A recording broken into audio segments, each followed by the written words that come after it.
बढ़ते हैं जी आगे। चुनाव मुकम्मल हो गए जी लोकसभा की, लेकिन जम्मू कश्मीर के अंदर धड़कनें और ज़्यादा तेज़ हो रही हैं, क्योंकि तमाम तर नज़रें लोकसभा इंतखाबात के बाद अब जम्मू कश्मीर असम्बली पर मरकूज़ हो गई हैं। और इब्तदाई खबरों के मुताबिक जहां पहले ही इलेक्शन कमीशन ऑफ इंडिया ने इस बात का ऐलान किया कि अब अगली बार लोकसभा के बाद स्टेट असम्बली के इलेक्शंस होंगे, तो पार्टियां भी आहिस्ता आहिस्ता करके गियर अप हो गई हैं। और माना जा रहा है कि जिस तरीके के नताइज कल लोकसभा के अंदर सामने आए हैं, उससे पार्टियों को मजीद अपनी हिकमत अमली को तरतीब देने में मदद मिलेगी।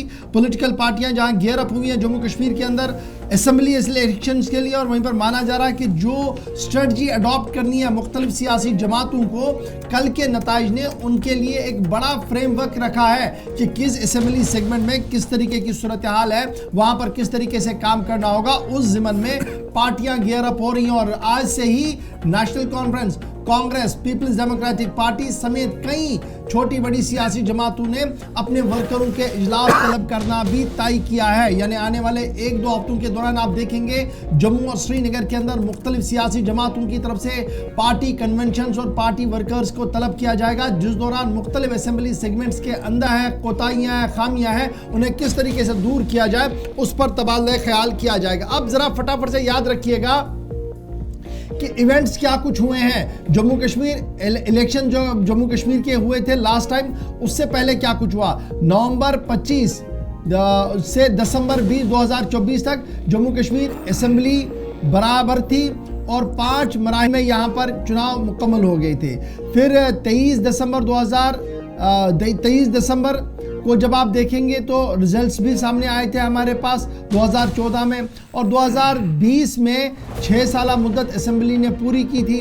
फिर 2016 में मुफ्ती मोहम्मद सईद साहब का इंतकाल हुआ, महबूबा मुफ्ती साहिबा ने टेक ओवर किया, ब्रीफ पीरियड बीच में गवर्नर रूल भी लगा। 2018 में बीजेपी ने हुकूमत से अपना सपोर्ट वापस लिया और पीडीपी लेड गवर्नमेंट जो है वो अल्पमत में आई, वो गिर गई, और यहाँ पर जम्मू कश्मीर के अंदर गवर्नर रूल 2018 में नाफिज हुआ।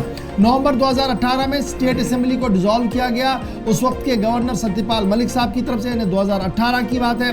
और 20 दिसंबर सन 2018 को सदर राज का निफाज जम्मू कश्मीर के अंदर कर दिया गया।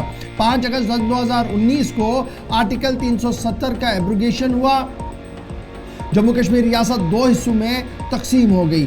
31 अक्टूबर 2019 को जम्मू कश्मीर रिऑर्गेनाइजेशन एक्ट वजूद में आया, और उसके आने के साथ ही 2 यूनियन टेरिटरियाँ, मरकजी मामलत वाली रियासतें जो हैं वो कायम हुई, 2 यूटीज़ जो है वो कायम हुई। मार्च 2020 में 3 अफराद पर मुश्तमिल डिलिमिटेशन कमीशन बनाया गया। मई 5 सन 2022 में डिलिमिटेशन कमीशन ने अपनी हतमी रिपोर्ट दी। 20 मई सन 2022 को डिलिमिटेशन कमीशन की जो सिफारिशात थी उन्हें अडॉप्ट करके नाफिजुल अमल कर दिया गया। डिस्ट्रिक्ट डेवलपमेंट काउंसिल के इलेक्शन 2020 में हुए।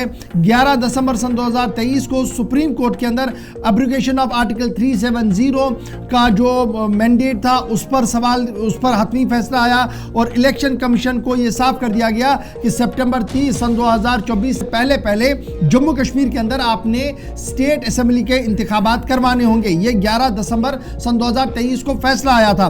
सन 2023 में ही पार्लियामेंट की तरफ से reorganisation amendment bill reservation bill मंजूर की गई, जिसमें 7 सीटें शेड्यूल कास्ट, 9 सीटें शेड्यूल ट्राइब को देने का फैसला असेंबली के अंदर दे दिया गया, और उस मसौदे कानून को हरी झंडी मिली। अप्रैल मई के अंदर पार्लिमानी इंतखाबात का बिगुल बजा, जिसमें तकरीबन 58% 58% लोगों ने पोल में हिस्सा लिया, और तकरीबन 35 साल का रिकॉर्ड टूटा, जिसके बाद स्टेट और सेंट्रल इलेक्शन कमीशन ने बाज़ाब्ता तौर पर इस पर इत्मीनान का इजहार किया, और एक बार नहीं 3 बार इलेक्शन कमीशन ऑफ इंडिया ने कहा कि उनकी आंखें चमका, उनके दिलों के अंदर इस बात की उम्मीद आने वाले दिनों में अब जम्मू कश्मीर के लिए एक अवामी मकबूलियत वाली सरकार होगी, और अवामी मुंतखबा सरकार बहुत जल्द जम्मू कश्मीर में होगी। और यही वजह है कि जब सितंबर को आप देखेंगे, आज जून के अंदर हमें जुलाई और अगस्त हमारे सामने है, इस बीच अमरनाथ यात्रा है, और तवक्कुआत के मुताबिक अमरनाथ यात्रा के बीच में ही इलेक्शन कमीशन की तरफ से शायद शेड्यूल भी जारी कर दिया जाएगा, और ये माना जा रहा है कि हरियाणा और जम्मू कश्मीर को एक साथ एक ही शेड्यूल में इंतखाबी दंगल में शायद जाना होगा, क्योंकि वहां पर भी असेंबली के इंतखाबात होने हैं। तो इस तरीके से उम्मीदें बढ़ रही हैं और तमाम पार्टियां भी तरफ आहिस्ता आहिस्ता करके हो रही हैं।